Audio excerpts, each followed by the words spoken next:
And this is a common one that I get from a number of people. And the question is, I experienced an awakening, and it was seen completely that there is no personal identity. Hard to put into words. I get it, because the person comes with and as words. It lasted about 4 months without the personal me running the show. It was like learning to walk again. Then the habitual pattern of me came back, although this cannot be forgotten. It's now more in the background than the foreground. Yeah. That is exactly what it is. A very good description of it being in the background and the foreground. And what is the background and the foreground, actually? The background is that which we're not paying attention to. And the foreground is that which we are paying attention to. And so, people often have these experiences, sometimes out of the blue for absolutely no reason. And sometimes due to deep inquiry.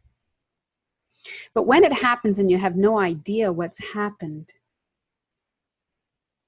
and you still don't know who you actually are, then the me will come back. Come back. It hasn't gone anywhere. It's sort of there, latent, like a computer program, just ready to be kicked into gear.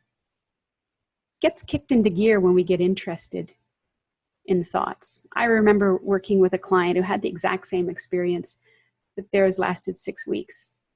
And they started to see it coming back. Maybe you did too. A thought would arise.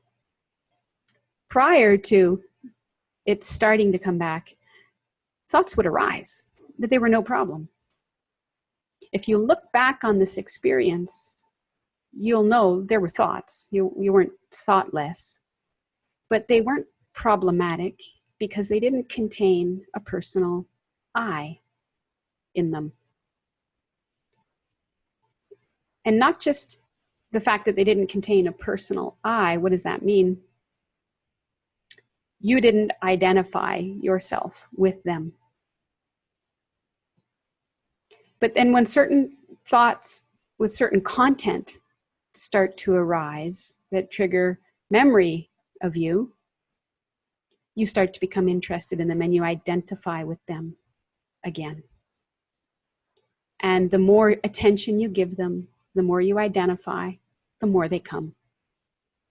And so with this other client in particular, there were stories of a thought arising, and I thought with it that now had the bad taste, the bad me, I, mine taste to it.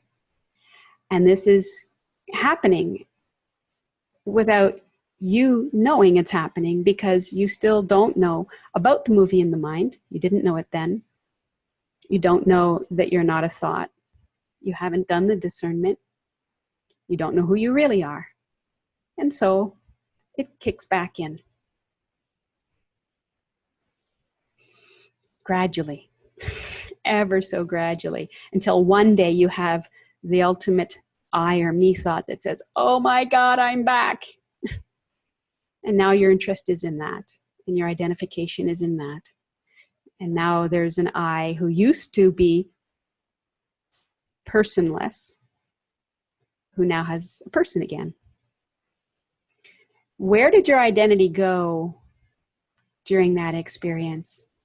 It most likely perhaps became a new type of person with no person, a personless person. Self-inquiry did not come to you then. You didn't perhaps know of it. You wouldn't have known to check, well, who am I? Who is aware of this no person entity or identity?